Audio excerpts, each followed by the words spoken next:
How are you, ladies and gentlemen? 반갑습니다.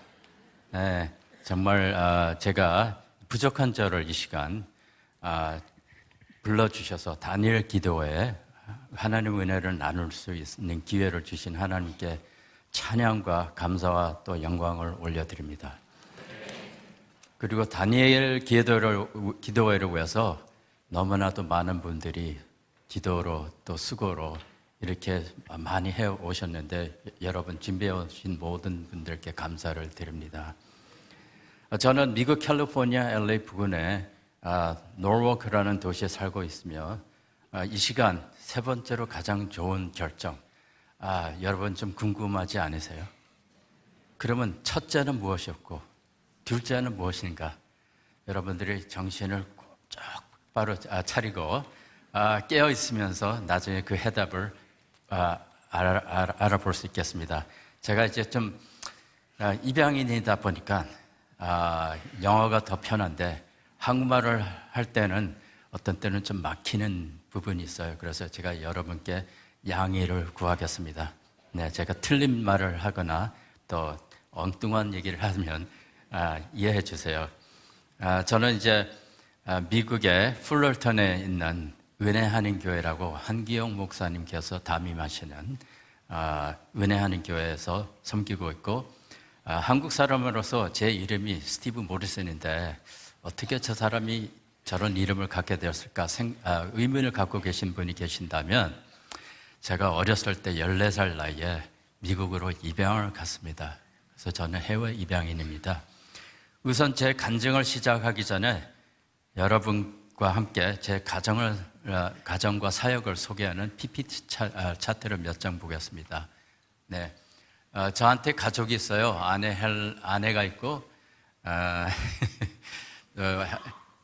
제가 웃는 이유가 따로 있습니다.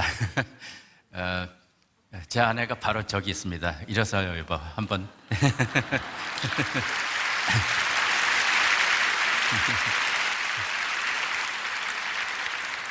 네, 제 딸 헬렌 있고 벤자민, 조셉 다 26살이에요. 근데 새 쌍둥이를 낳나요? 아니에요. 헬렌은 우리가 낳고 벤자민은 우리가 그러니까 14살 때 우리가 입양했어요. 그래서 12년 됐고, 조셉은 3살 때 입양을 해서 23년 됐습니다. 케이가 우리가 낳고 제인, 얘는 우리 허락 없이 나와가지고 제가 별명을 붙였어요. 읍스 베이비라고. 아차 베이비라고. 네. 제 직업은 전에 제가 2년 전에 리타이어 했거든요. 은퇴했습니다. 전 우주항공연구소 The Aerospace Corporation이라는 데 거기서 GPS가 태어났습니다. 여러분. 거기서 GPS 3 인공위성 프로젝트 팀에서 수석 연구원으로 일을 하고, 교회는 은혜하는 교회를 섬기고, 저는 이제 사역에 한국 입양 홍보회를 설립하고 이제 홀트 아동복지회 이사로서도 섬기고 있습니다. 다음. 네, 우리 가족이에요. 저출산에 전혀 기여하지 않는 우리 가족입니다. 네, 정말 5명의 자녀가 있고, 정말 행복한 아주 대가족이죠, 우리는. 네, 근데 교통 정리할 때 되게 힘들어요. 특히 애들이 어렸을 때 학교 갈 때 엄마의 목소리가 되게 컸어요. 네, 다음. 자, 여기는 저희 아버지 어머니십니다. 정말 제가 이제 아버지 어머니 얘기를 하면요, 너무나 가슴이 뿌듯하고, 정말 감동이 전율이 올라옵니다. 너무나도 제가 사랑하고 존경하는 어머니 아버지십니다. 아버지는 2006년도에 돌아가시고, 어머니는 2년 전에 96세 나이로 돌아가셨습니다. 네. 이 사진은 우리 부모님이 50년 결혼 기념 때 찍은 사진입니다. 네, 다음. 저희 가족이에요. 왼쪽에는 이때 이제 어머니께서 이제 90세 생신으로 우리가 콜로라도 스프링스로 가서 축하해 주기 위해서 우리 온 가족이 모였어요. 우리 가족하고 심지어 장모님까지 우리가 모시고 갔어요. 너무나도 즐거운 시간을 보내고, 오른쪽에 보면 제 큰 누나 둘이, 큰 누나하고 둘째 누나가 어머니 옆에 계시고, 제 옆에는 이 한국에서 2년 전 더 빨리 입양 간 저 하얀 머리가 있는 백인같이 보이는 제임스가 있고요. 같은 구 안에서 살았어요. 그리고 제 동생 마크가 있습니다. 네, 제 동생들이 저보다 더 늙어 보이죠? 네, 비밀로 해주세요. 제가 이런 말을 했다고 말하지 마세요. 네, 우리 동생들 너무 착해요. 네, 다음 슬라이드로 넘어가겠습니다. 제가 20년을 에어로스페이스 코퍼레이션에서 미우주항공연구소에서 연구 개발하면서 이 인공위성을 만들어낸 그런 팀에 들어가서 정말 보람 있게 인류에게 내비게이션 서비스를 이렇게 기증한다는 그런 것이 정말로 저한테는 보람적인 직업이었습니다. 다음, 여기는 뭐 SBS 방송에서 다큐로 만들 때 나온 몇 가지 사진이고요. 다음에는 저희 사역을 좀 소개해드린다면 한국입양홍보회 MPAC이라고 MPAC Mission to Promote Adoption of Kids라고 99년도에 한국에서 설립되고 미국에서 설립되고 한국에 뿌리 내게 되고요. 한국 국내 입양 활성화 운동에 우리가 그때부터 열심히 일해 왔습니다. 그리고 미주 한인들도 입양 홍보 활동을 통해서 많이 입양하게 되었습니다. 한국의 부정적인 입양 인식을 아름다운 입양 문화로 만들어 나가기 위한 운동이고, 그렇게 해야지만 정말 수많은 아이들이 가정이 필요한데 그 아이들에 대한 대변인 역할을 여태껏 해왔습니다. 보육시설 아동들에게도 교육, 멘토, 과외 공부 사역을 시작했고 1대1로 이 아이들한테 다가가서 과외 공부를 시키는 그런 사역을 우리가 금년에 시작했습니다. 네, 다음. 정말 이거는 말로 표현하기 어려운 방문입니다. 왼쪽에 2022년 5월달 강원도 묵호역 굴다리를 제가 이종락 목사님, 베이비박스 목사님하고 같이 갔습니다. 바로 화살표가 있는 데가 제가 그 다리 밑에서 살던 자리였습니다. 5살 때. 지금같이 이 다리가 이제 벽이 이제 데코레이트 되고 그런 것이 없었습니다. 그때는 그냥 콘크리트로 보이는데, 1년 후에 제가 제 딸 둘을 데리고 그 장소로 갔습니다. 딸들을 그 모습을, 그 자리를 보는 순간 너무 감동받아가지고 저렇게 아버지를 껴안고 눈물을 흘리는 그런 장면입니다. 참 말로 표현하기 힘든 어려운 방문이었습니다. 여기에 대해서 제가 조금 더 나중에 간증을 통해서 말씀드리겠습니다. 다음. 제가 정말 사랑하고 존경하는 해리 홀트 할아버지, 벌타 여사 할아버지, 할머니, 그리고 그분들이 일산 복지타운 묘소에 자리 잡고 있습니다. 네, 여기서 이제 슬라이드쇼가 끝나고 조금 있다가 홀트 할아버지 사진을 다시 한번 보여주세요.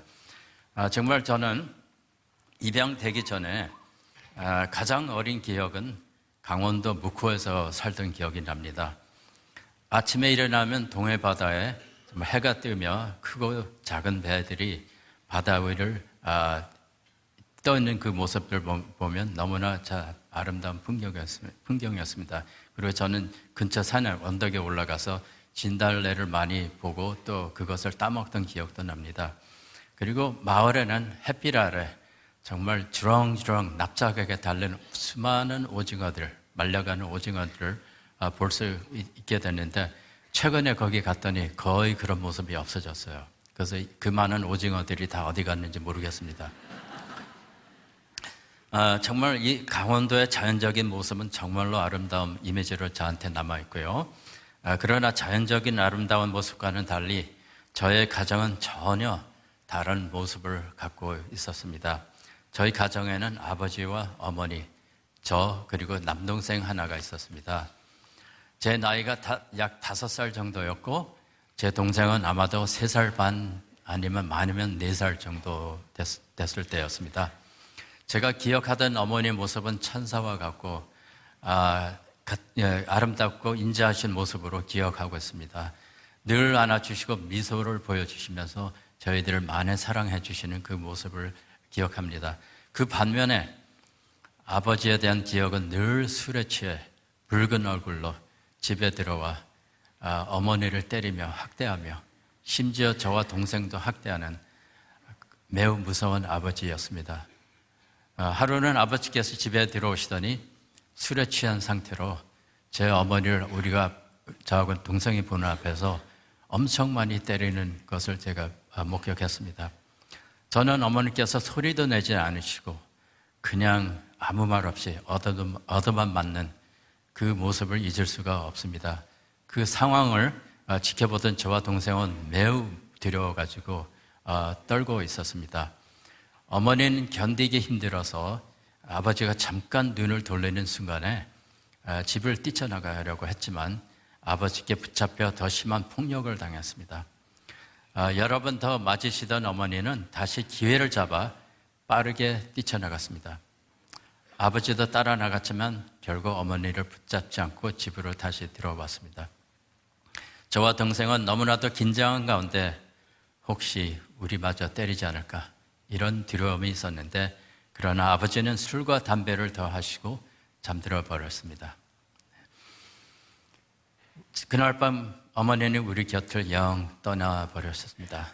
그러나 어린 저 자신이었지만 어머니의 입장을 충분히 이해할 수 있었으며 정말 어머니에 대한 집을 나간 어머니에 대한 오해와 원망은 하나도 없었어요.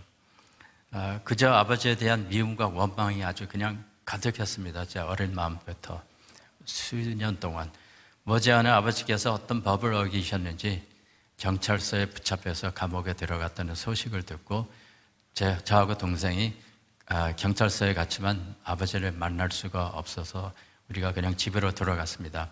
집으로 돌아갔다는 말보다 아버지께서 간신히 만든 음악집으로 돌아갔다는 말이 더 정확합니다.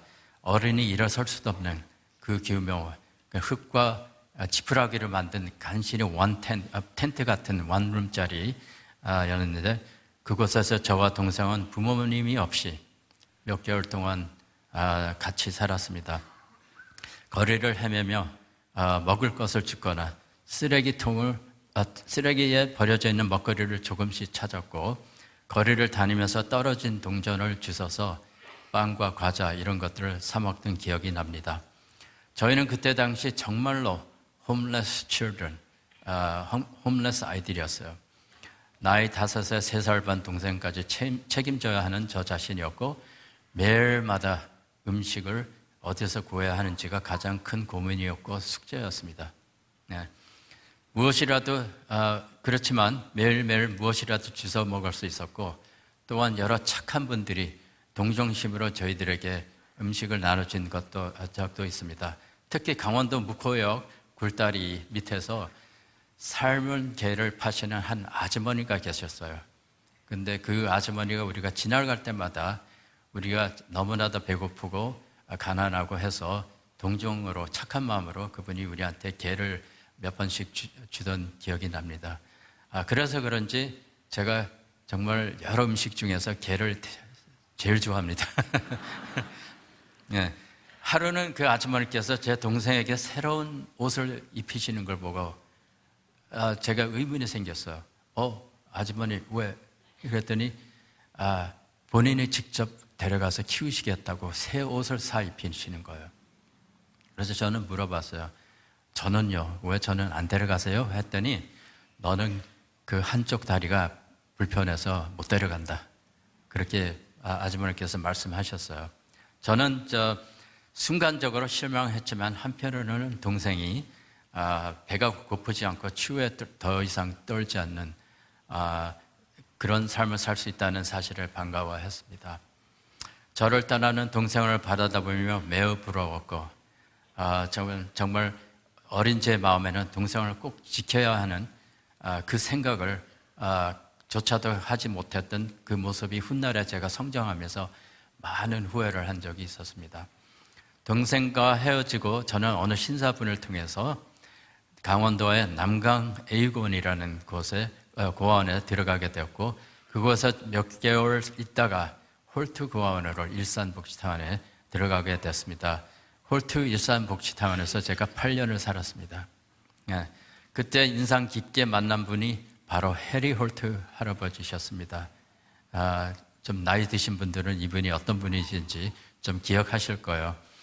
홀트 할아버지는 가족과 함께 미국 오레곤주에서 갑부로 사시다가 6.25 동란 후에 수많은 고아들의 어려움을 소식을 듣고 있는 재산을 팔아 한국에 나와서 고아원을 세워 입양을 통해 가정을 찾아주는 중요한 역할을 하신 분입니다.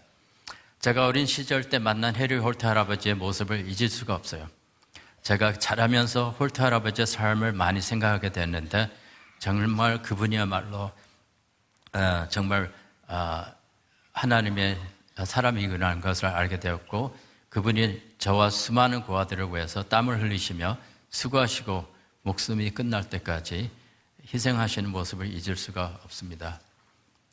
제가 어른이 되어 깨닫게 된 사실은 할아버지의 삶이 바로 참된 크리스찬 삶이었다는 것을 깨닫게 되었습니다. 6.25 전쟁이 끝난 후 할아버지께서는 8명의 고아들을 입양하기 위해 한국으로 들어오고 계실 때 도쿄 한 호텔에서 잠을 설치며 고민에 빠지게 되었습니다. 선한 마음으로 시작한 할아버지의 그 행동에 갑자기 두려움과 의심이 닥쳐왔습니다. 그는 생각하기를 도대체 내가 무슨 짓을 하는지 그런 생각을 하게 됐습니다. 갑자기 나는 벌써 6 자녀를 벌써 낳고 다 잘 키웠는데 나는 또 농부 신세다가 또 고졸 출신밖에 안 되는데 내가 뭐라고 이런 일을 하는가 하면서 정말 갑자기 두려움에 휩싸이게 되는데 할아버지는 밤잠을 이루지 못하고 이리 뒹굴고 저리 뒹굴라고 했습니다. 뒹굴었다고 합니다. 믿음의 사람이신 할아버지께서 침대에서 일어나 기도를 통해 하나님의 뜻을 구하였습니다. 하나님, 내일이면 제가 8명의 한국 고아들을 입양하라고 한국으로 들어가는데 왜 제 마음이 이렇게 설레고 떨리는지 정말 주님, 하나님께서 정말 하나님께 저와 함께 하시는 일입니까? 제 마음이 매우 불안합니다. 혹시 하나님께서 함께 하시는 일이라면 제게 확답을 주시옵소서 라는 기도를 하시고 다시 주무시려고 했지만 잠이 오지 않았습니다. 고민과 걱정에 쌓인 할아버지는 혹시 성경 말씀을 통해 하나님의 뜻을 알 수 없을까 하면서 어두운 호텔방에서 성경을 잡고 불을 켰습니다. 그런데 참 신기하게도 그 불을 켜는 순간 성경 말씀을 잡았는데 그 엄지손가락이 어디를 포인트하고 있었냐면 이사야 43장 5절 말씀이었습니다. 할아버지는 그 성경 구절을 보신 할아버지는 매우 큰 충격을 받았고 그는 나중에 얘기하는데 더 한 번에 심장마비로 쓰러질 뻔했다고 하셨습니다. 자신이 하고자 하는 일에 정말로 하나님께서 함께 하시는가 이런 질문으로 하나님께 기도를 했을 때 5절 말씀에 이렇게 써 있습니다. 두려워 말라 내가 너와 함께하여 내 자손을 동방에서부터 오게 하며 서방에서부터 너를 모을 것이며. 할아버지는 계속 읽어 내려갔습니다. 7절에 무릇 내 이름으로 일컫는 자 곧 내가 내 영광을 위하여 창조한 자를 오게 하라. 그들을 내가 지었고 만들었느니라. 아멘. 엄청난 하나님의 말씀을 정말 성경 말씀을 통해서 홀트 할아버지가 하나님의 뜻을 정말로 큰 위로를 받으셨습니다. 이 말씀을 보신 할아버지는 너무나 큰 충격과 감동을 받아 침대 옆에 무릎을 꿇고 하염없는 눈물을 흘리시면서 하나님께 감사의 기도를 드리셨다고 합니다. 물론 이사야 선지자님께서 훗날에 이스라엘 백성들이 어떻게 모을 것인가 하는 예언의 말씀이었습니다.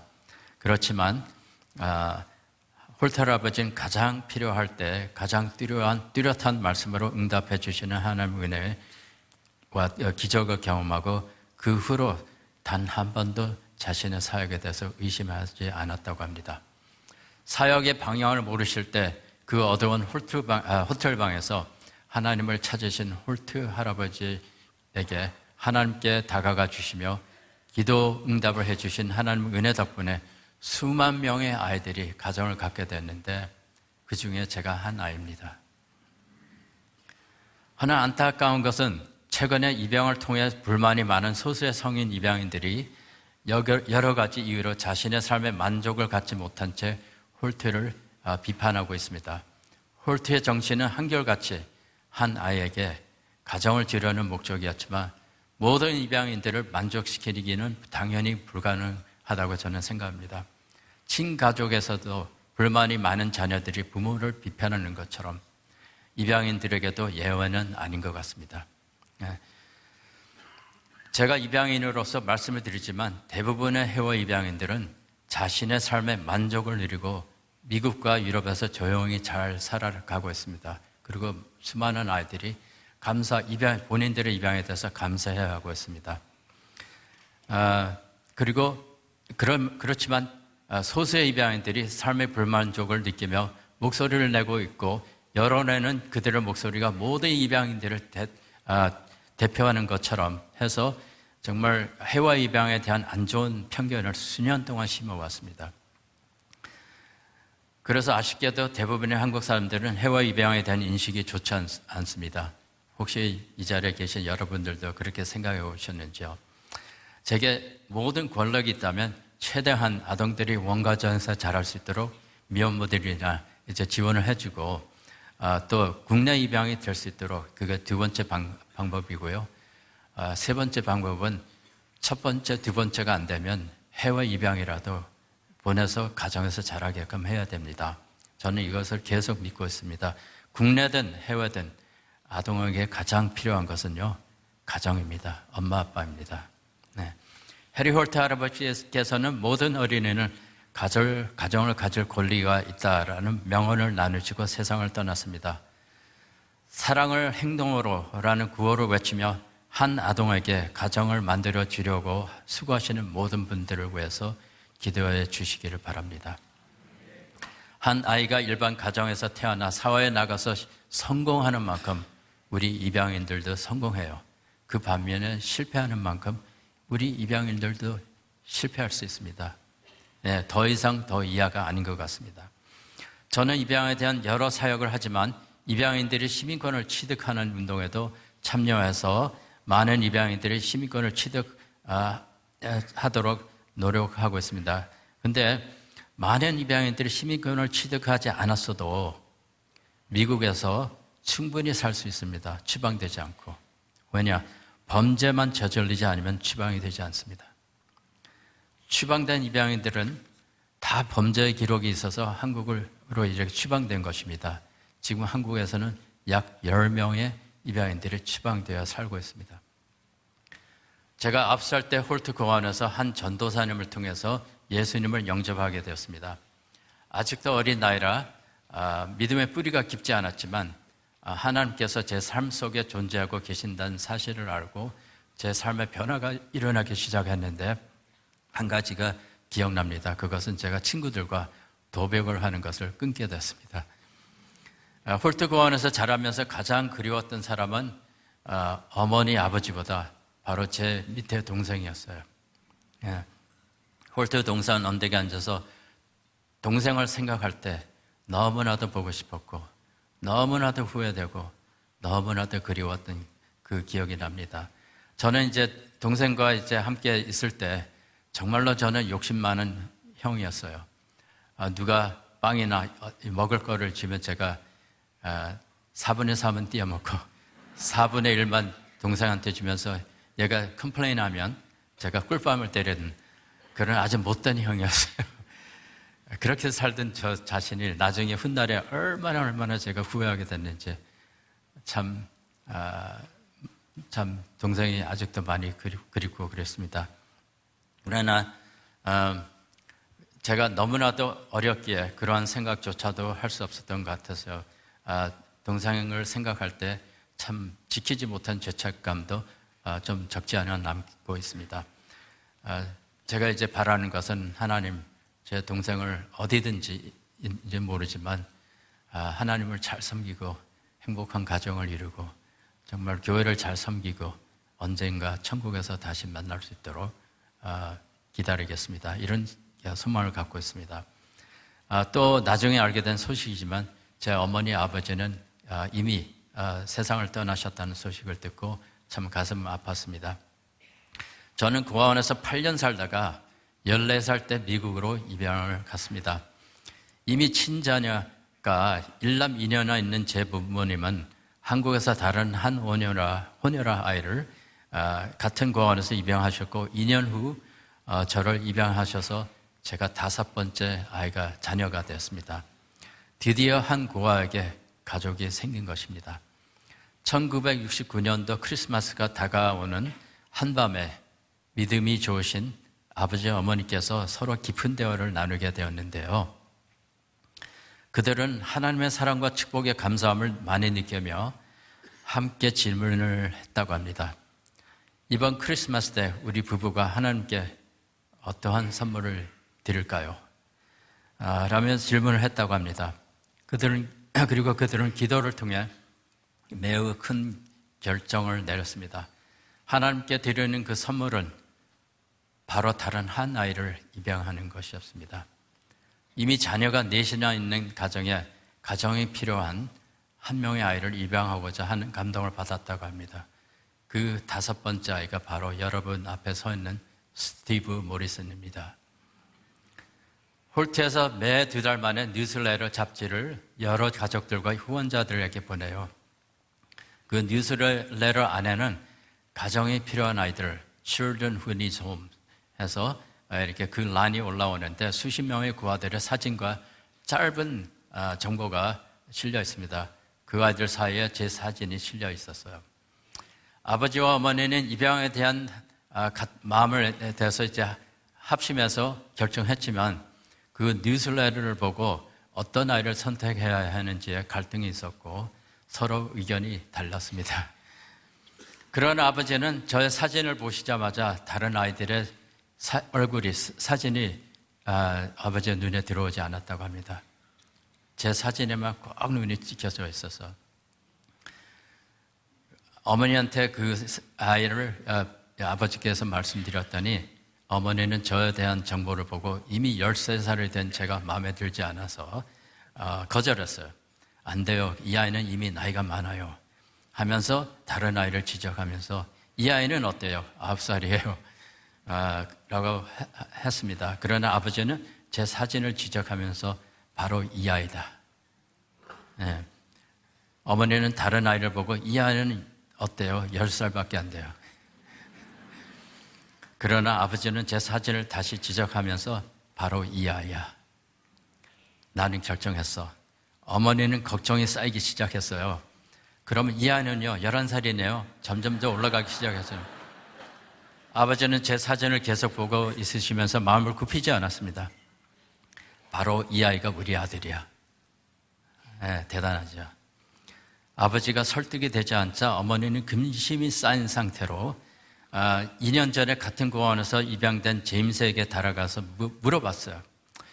네 아빠는 계속 이 아이를 원하는데 너는 이 아이에 대해서 어떻게 생각하냐? 이렇게 됐을 때 제 동생 제임스가 딱 2단어로 대답을 했습니다. Get him. Get him. 그러니까 데려오세요.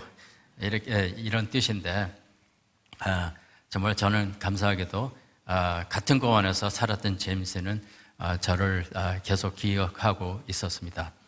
어머니는 할 수 없이 포기하셨어요. 제가 미국에 도착할 때는 14살이 되었습니다. 놀라운 사실은 아버지는 어머니에게 늘 양보하는 아주 신사적인 남편인데 이상하게 의외로 그날 저녁 때 저를 놓고 확고하게 양보하지 않으셨습니다. 네, 저는 확실히 믿습니다. 그날 저녁 하나님께서 아버지의 마음에 바로 이 아이가 너의 아들이다 라는 것을 정말 확신을 심어주셨다고 믿습니다. 먼 태평양을 건너 한 아버지로부터 그날 저녁에 제가 선택을 받게 되었습니다. 그들에게는 저를 아들로 삼는 그 자체가 하나님께 드리는 선물이 되었습니다. 참으로 감사한 것은 그 선물인 제가 오늘날 여러분 앞에서 하나님의 은혜를 나누며 영광을 돌릴 수 있다는 사실에 감사하지 않을 수가 없습니다. 네.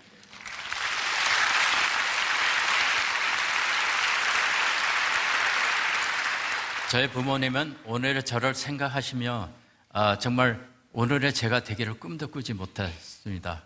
아버지께서 특히 저한테 그런 말씀을 해주셔서 너가 이렇게 되리라 전혀 꿈도 못 꿨다. 왜냐하면 제가 커가면서 가정에 불의를 일으킬지 또한 그들에게 상처와 낙심을 가져다 줄지 그런 것도 계산하지 않으시고 정말 단순하고 순수한 마음으로 한 아이에게 가정을 주며 부모가 되어주는 그 사랑을 제게 주셨고 그렇게 했을 때 결국 하나님께 선물을 드리는 사실이 되었습니다. 이제 가을이 지나가고 곧 있으면 크리스마스 또 땡스기빙 추수감사절 크리스마스가 다가옵니다. 저는 여러분에게 물어보고 싶습니다. 여러분이 이번 크리스마스 때 하나님께 어떤 선물을 드리시기를 원하십니까? 여러분께서 가지고 계시는 탤런트와 은사를 통해서 하나님께 최고의 선물을 드리시는 크리스마스가 되기를 바랍니다. 결코 제 부모님 같이 여러분도 입양을 통해서 하나님께 선물을 드리라는 말은 아니에요. 안심하셔도 돼요. 입양은 해야 할 사람이 있고요. 하지 말아야 할 사람이 있습니다. 입양은 또 하나님께서 주시는 은사라고 저는 봅니다. 결코 제 제가 이제 미국에 70년도 5월 28일 날 처음 들어갔을 때를 기억합니다. 샌프란시스코 공항에 도착했을 때 공항에서 제 옷을 갈아입혀야 하는 그 규칙이 있었어요. 저는 한국을 떠나면서 새 옷, brand new clothing, 그리고 새 구두, 누가 선물을 줘서 제가 그걸 신고 아주 깨끗이 옷을 입고 미국으로 갔는데 그 공항에서 어떤 법이 있는지 모르지만 제가 입고 있던 옷과 신발을 모두 포기했어야 돼요. 그래서 작은 패키지로 모리슨 가정에서 공항으로 도착했는데 보내온 운동화와 청바지와 속옷을 갈아입게 되었습니다. 작은 패키지로 모리슨 가정에서 보내온 옷을 또 신발을 갈아입게 되었는데 정말 황당한 일을 겪었습니다. 자, 모리슨 가정에서 보내준 청바지는 구멍이 여기저기 뚫려 있었어요. 여러분, 70년도예요. 그때는 구멍난 청바지가 스타일이 아니었어요. 지금같이. 전혀 아니었어요. 네. 그리고 또 이 운동화를 제가 신게 됐는데 그 운동화도 아주 낡아빠진 운동화고 구멍이 여기저기 뚫려 있었어요. 와우. 그래서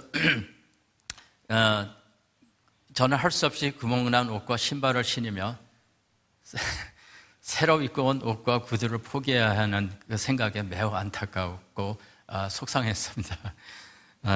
아마도 그때 당시 이와 및 기타 질병이 미국으로 유입되는 것을 방치하기 위해서 사전 조치였을 거라고 저는 봅니다.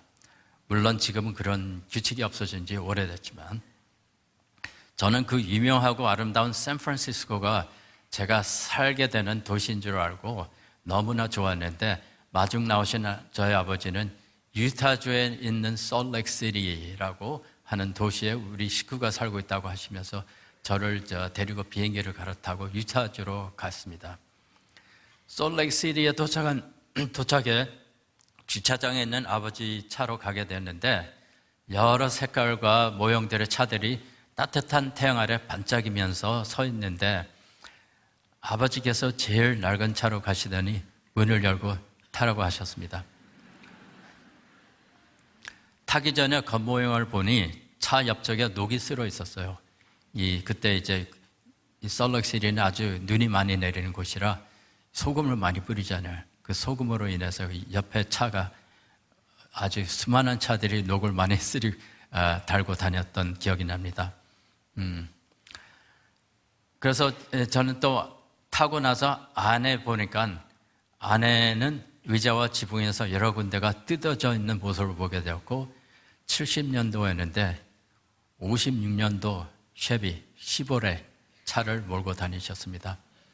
미국으로 가면 모든 것이 새 것이 될 것이라는 마음을 들어갔는데 샌프란시스코 공항에서 만난 구멍난 옷을 입으며 구멍난 신발을 신고 그리고 솔트레이크시티 공항에서 매우 낡은 차를 타며 되었을 때 그때 제가 미국으로 제대로 들어간 건지 의심이 시작됐습니다.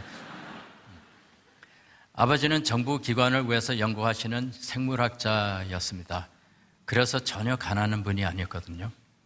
먼 훗날에 깨닫긴 사실이지만 아버지가 돈이 없어서 그렇게 사는 것이 아니라 매우 검소하신 분이라는 것을 알게 되었고 이것이 바로 제가 처음 보게 된 아버지의 인품이었습니다. 차를 타고 집에 도착했을 때 가족 모두가 나와서 저를 환영해 줬어요. 홀트 고원을 떠나 2년 만에 반갑게 만난 동생 제임스도 저하고는 혈연 관계가 전혀 없는 혼혈아 아이예요.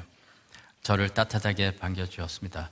어머니께서 저를 데리고 부엌을 지나가게 되는데 부엌을 지나가면서 제가 선반에 카운터에 이상하게 생긴 음식물을 보게 되었는데요. 그것을 유심히 쳐다보고 있으니까 어머니께서 본인이 직접 만드신 김치라고 하셨어요. 그런데 그 김치가 굉장히 이상해 보였어요. 빨갛게 생긴 색은 하나도 없고 그냥 하얀색으로 양배추가 잔뜩 들어가 있는 모습을 보니 전혀 김치가 아니올시다라고 제가 결론을 내렸습니다. 분명히 백인이신 어머니께서는 몇 개월 전 샌프란시스코를 들리게 되었는데 거기서 한국 음식점을 처음 찾아서 한번 들어가서 김치를 맛보셨다고 합니다. 그 기억으로 저를 편안하게 만들어 주신다고 그 김치를 만드신 거예요. 제가 피곤한 상태였기 때문에 한잠을 자고 일어났습니다. 어머니께서 저를 식탁으로 인도해 주시면서 볶음밥을 먹고 또 김치를 맛보라고 하셨습니다. 볶음밥은 우리가 흔히 아는 중화 요리에 정말 맛있고 고소한 그런 볶음밥이 아니라 스페니쉬 라이스라는 매우 맛이 어색한 그런 라이스를 밥을 먹게 되었는데요.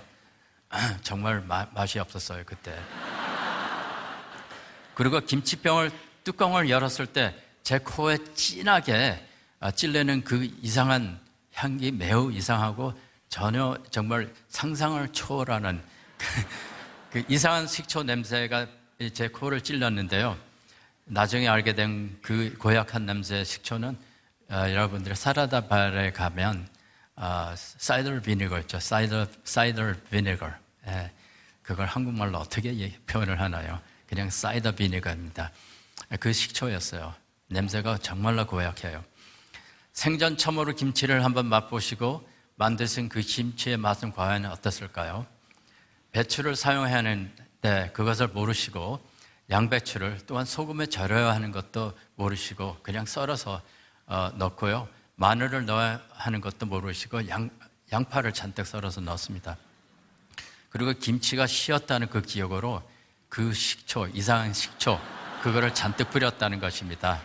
근데 김치가 또한 스파이시하고 매웠다는 그 기억으로 고춧가루를 넣어야 되는 것을 모르시고 후춧가루를 잔뜩 뿌려서 만든 김치예요.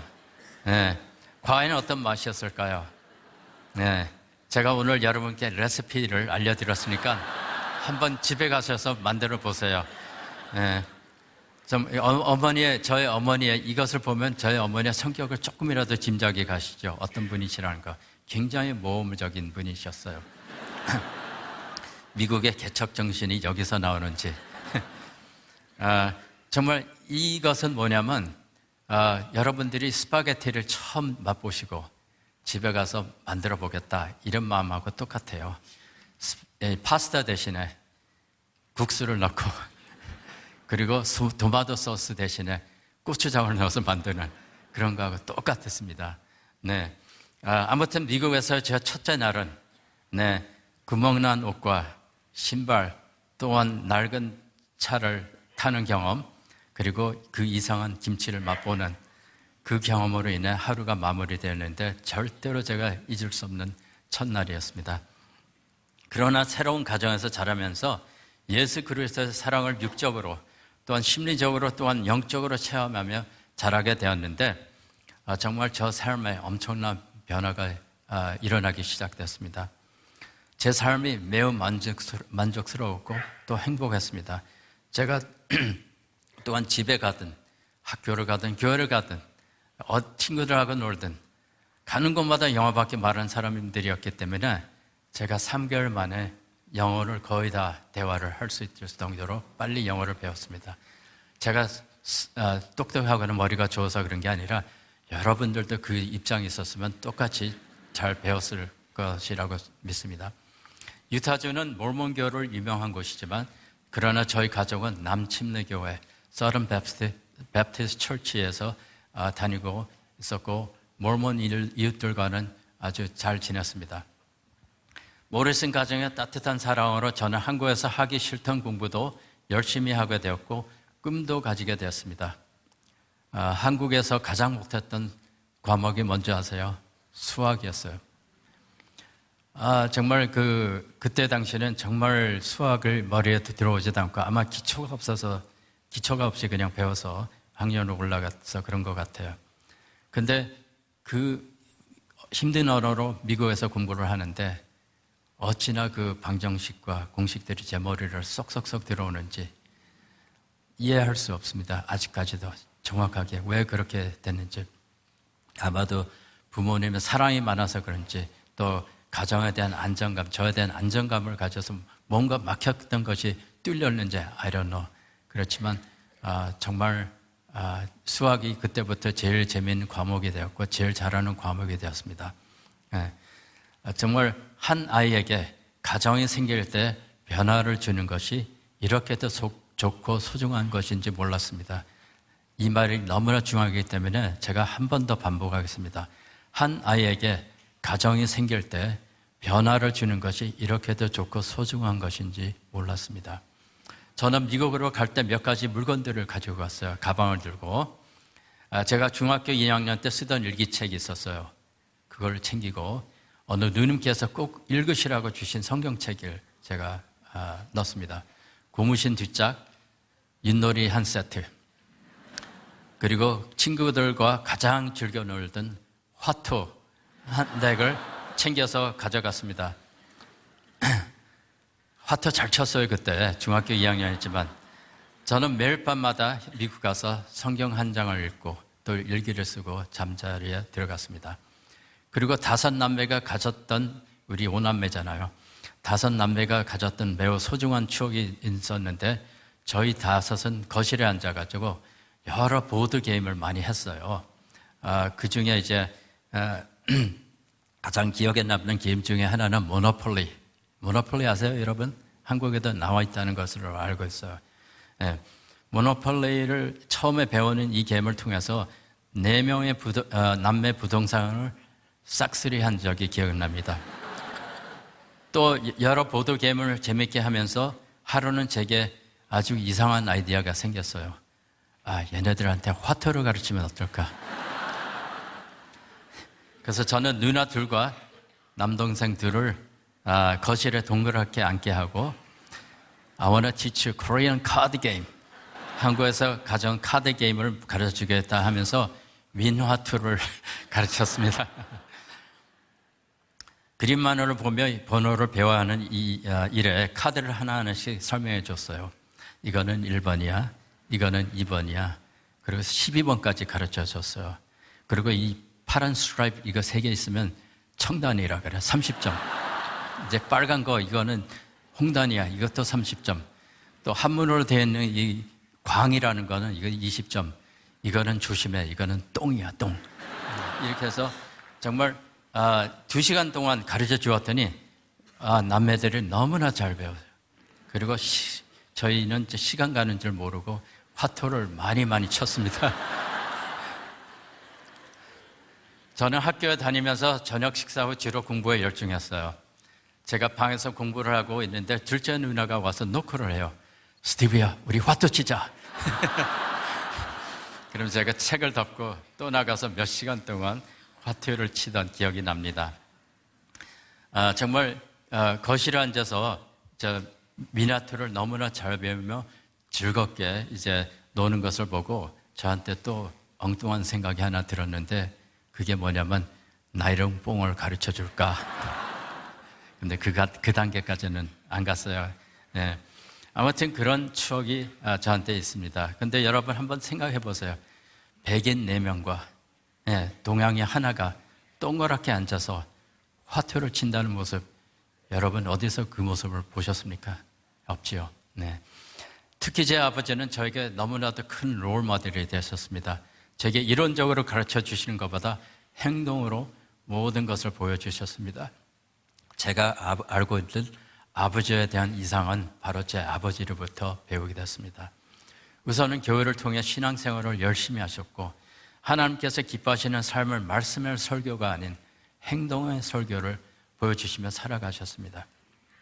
저희 자녀들 앞에서 어머니를 매우 사랑하시는 모습을 매일 보여주셨으며 저희 오남매를 동등하게 사랑해 주셨습니다.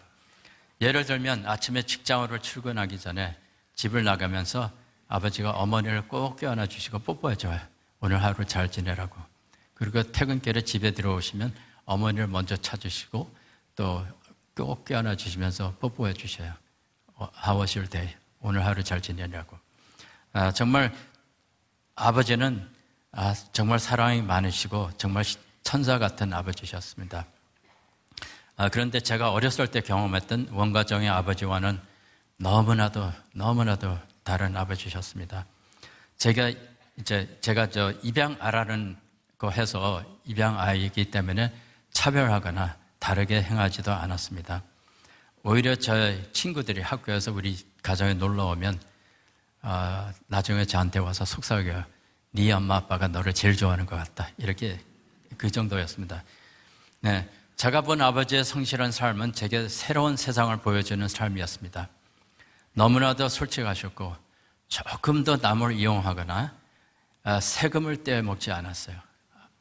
굉장히 양심적으로 사신 분이에요. 네, 그리고 매우 겸손하고 검소하셨습니다. 특히 아버지께서 우리 자녀들 앞에서 어머니를 다정하게 해주시는 모습은 처음에는 어색했지만 날이 갈수록 그것들이 제 가슴에 너무나도 와닿았고 저에게는 그동안 없었던 아버지에 대한 이상을 올바르게 잡아주는 큰 롤모델이 되셨습니다. 제가 그때 나이 한 15살이 됐는데 저한테 꿈이 생겼습니다. 큰 꿈이었죠. 나도 이 다음에 커서 꼭 아버지 같은 사람이 되야겠다. 그리고 엄마 같은 아름다운 아내를 만나 결혼해 자녀들 낳고 또 입양도 해야겠다. 그런 결심을 한 결과 오래오래 전에 그 꿈들이 모두 이루어졌습니다. 하나님의 은혜입니다.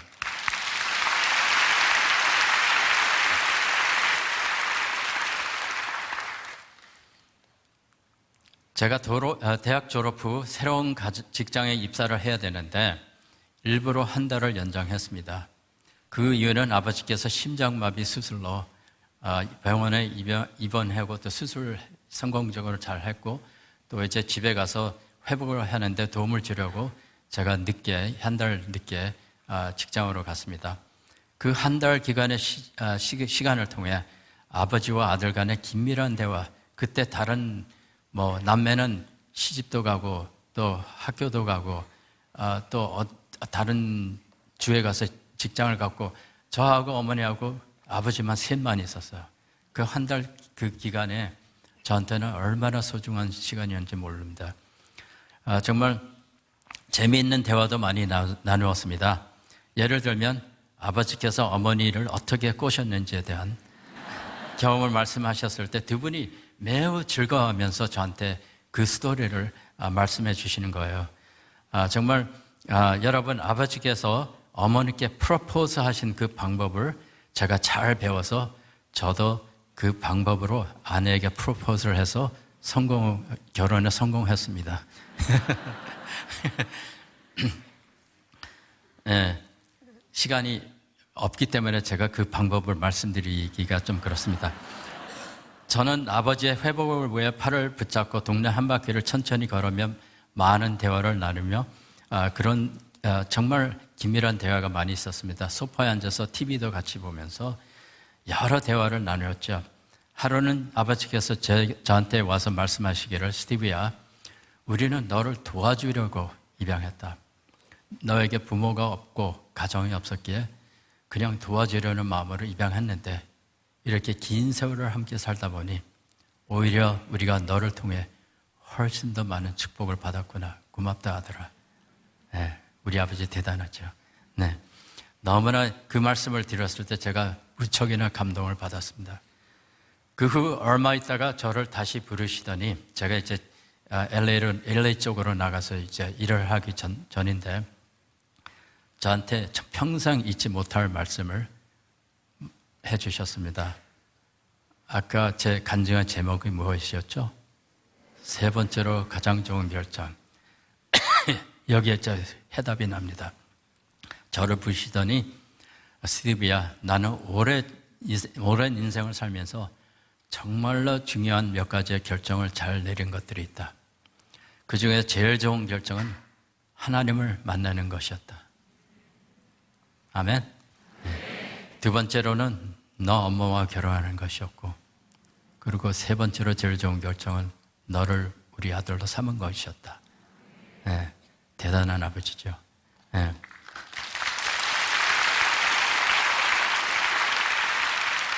정말로 제가 그 말씀을 듣고서 얼마나 큰 충격과 감동을 받았는지요.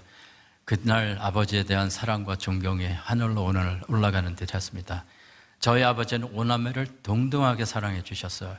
근데 그 말씀을 통해서 저를 얼마나 사랑해 주시는지 알 수 있었습니다. 또 하나는 아버지의 그 말씀을 통해서 아버지의 삶의 순서를 알게 되었습니다. 아버지의 삶의 순서가 제 삶의 순서가 된 것이죠. 하나님을 우선으로 하고 제 아내를 사랑하고 자녀들을 사랑하는 삶의 순서, 이것을 제가 지키면서 아버지의 흉내를 조금이라도 내는 듯합니다. 이론적으로 보이는 사랑이 아닌 삶 자체를 통해 보여주신 아버지의 사랑으로 제가 하나님께 더욱 감사하는 마음을 갖게 된 것입니다. 저는 가정의 따뜻한 사랑을 받으며 늘 아까 제가 수학을 한국에서 못하다가 미국 가서 잘 하게 됐죠. 자연스럽게 제가 이제 공대로 가게 됐는데, 우주공학에 늘 관심을 가진 사람으로서 제가 퍼듀 대학으로 들어가게 됐습니다. 거기서 우주항공과를 공부하고 졸업 후 인공위성 사업에 들어가 연구원으로 일을 오랫동안 하게 되었습니다. 또한 저에게 하나님께서 매우 아름다운 아내를 허락해 주시고 자녀 셋을 낳고 둘을 입양하게 되었죠. 네, 저희는 주님 안에서 행복한 가정이 되었고 교회를 섬기며 주님의 축복을 많이 누리며 살고 있습니다. 제가 2021년도 3월 달에 42년간의 우주산업을 마무리하고 은퇴했습니다. 은퇴하기 전 20년간 GPS-3 인공위성을 연구 개발하는 프로젝트에 들어가 인류가 필요한 내비게이션 서비스를 제공해 줄 수 있는 한 멤버로서 대단한 보람을 느끼며 하나님께 주신 축복에 늘 매일매일 감사하고 있습니다. 시편 116, 12절 말씀에 여호와께서 내게 주신 모든 은혜를 무엇으로 보답할꼬 할 때 우리가 하나님의 은혜를 어떻게 갚을 수 있겠습니까? 불가능합니다. 오직 저의 사원은 매일매일 살면서 여호와 하나님께 감사를 드리는 삶을 살아가는 것입니다. 우리는 하나님의 은혜를 갚을 수 없지만 하나님께서는 우리가 더욱 빚진 자로 살아가기를 원하십니다. 저는 고아원에서 자랄 때와 그리고 심지어 입양을 통해 행복한 삶을 살면서도 저를 낳아주신 생부에 대한 증오심이 많았습니다. 네. 바로 그분 때문에 우리 가정이 깨졌거든요. 그러나 하나님의 은혜로 만난 모리슨 아버지, 어머니, 그들의 사랑으로 제가 가지고 있던 상처가 완전히 치유되었습니다. 네. 그 후로 생부에 대한 불쌍함과 긍휼의 마음을 갖게 되었고 더 나아가서 생부를 용서하는 마음까지 갖게 되었습니다. 그 용서함을 통해 자유를 얻게 되었고 신앙적 성숙함도 경험하게 됐습니다. 저는 축복된 생활 속에 매일매일 살고 있었지만 저에게는 항상 마음 한구석에 한국의 부모가 없이 고아원에서 자라야 하는 아이들에 대한 부담감이 많았어요. 한 번의 기도를 통해 하나님의 뜻을 구했을 때 하나님께서 저에게 큰 챌린지를 주셨어요. 너는 입양을 통해서 그렇게 많은 축복을 받게 되었다면 너는 그 아이들을 위해서 무엇을 하겠느냐, 이런 큰 도전적인 질문을 주셨을 때 그가 정말 그때 제가 하나님께서 제가 이루어야 할 비전을 주님께서 알려주게 된 것입니다. 그래서 시작한 게 하나님의 뜻을 따라 한국 국내 입양 홍보하는 사역을 하게 되었습니다. 한국의 부정적인 입양 문화를 바로 세워서 더 많은 아이들이 가정에서 자랄 수 있는 환경을 만들어주는 운동을 시작했습니다. 비밀 입양 대신 공개 입양을 주장하면서 입양에 대한 사실을 숨기지 말고 떳떳하게 유세에 알리며 다른 가족들도 입양을 통해서 정말 수많은 아이들이 가정에서 자랄 수 있도록 하는 그 무브먼트를 24년 전에 시작했고요. 아직도 되어가고 있습니다. 심지어 미국에 있는 한인 가정들도 많이 한국에서 입양을 하게 되었고, 지금 한국에는 28개 지역이 생기고요. 또 미국에서도 6개 지부가 생겼습니다. 정말 공포에 시달리며 한 아버지의 학대와 가난함으로 매우 힘들었던 시절, 또한 고아 신분으로 삶으로 그 거리를 헤매며 추위에 떨면서 배고팠던 홈레스 삶을 잊지 않습니다. 하나님의 은혜로 들어간 홀트 고아원, 또한 그곳에 만난 해리 홀트 할아버지의 따뜻한 사랑, 8년 동안 거쳐서 이 고아원 생활을 통해 늘 가정에 대한 그리움을 가지고 살았던 저 자신입니다. 그리고 좋은 부모님을 만나 입양의 축복을 통해 그들의 사랑과 헌신으로 제 아픔과 상처가 치유되며 과거의 일에 대한 자유함을 얻어 제 생부까지 용서해 주며 사랑하게 되는 마음을 갖게 하시는 하나님의 은혜가 있었습니다. 그 무엇보다도 비록 어린 나이 9살 때 고아원에서 예수님을 정말로 어린아이 순수한 믿음으로 영접했지만, 그 믿음은 제 부모님의 삶과 행동으로 이루어지는 하나님의 설교를 통해서 더 급격하게 성장해 나갔습니다. 네. 제가 어머니께 작은 배려를 했을 때 일어난 이야기를 마지막으로 나누며 저는 여러분에게 이렇게 선포하겠습니다. 우리가 하나님께 감사하는 마음으로 행동을 하면 하나님께서는 우리에게 더욱 감사해야 하신다. 네, 이 말씀 제가 한 번 더 선포하겠습니다. 우리가 하나님께 감사하는 마음으로 행동하면 하나님께서는 우리에게 더욱 감사해야 하신다. 제가 이 말씀을 선포하는 이유가 있습니다. 직접 이것을 제 부모님으로부터 경험하게 되었습니다. 저는 대학을 졸업하고 사회에 나가서 열심히 일을 하면서 행복한 삶을 살아갔고, 또 교회도 섬기고 여러 활동도 했지만, 그런 가운데 제 아버지가 저를 위해서 대학교 학비를 대주시려고 은행에서 대출을 받아 학비를 냈다는 사실을 그때 알게 되었습니다. 저는 모르고 공부를 했어요. 제가 이제 너무 큰 충격을 받았고, 한편으로는 너무 감사했고, 또 한편으로는 너무 미안했습니다. 그런 아버지께서는 저에게 은행 대출에 대해서 아무 말도 안 하시면서 그저 저에게 이렇게 말씀하셨습니다. 너는 학생이야. 돈 걱정하지 마라. 공부만 열심히 해. 아르바이트도 생각하지 말아라. 공부에 열중해.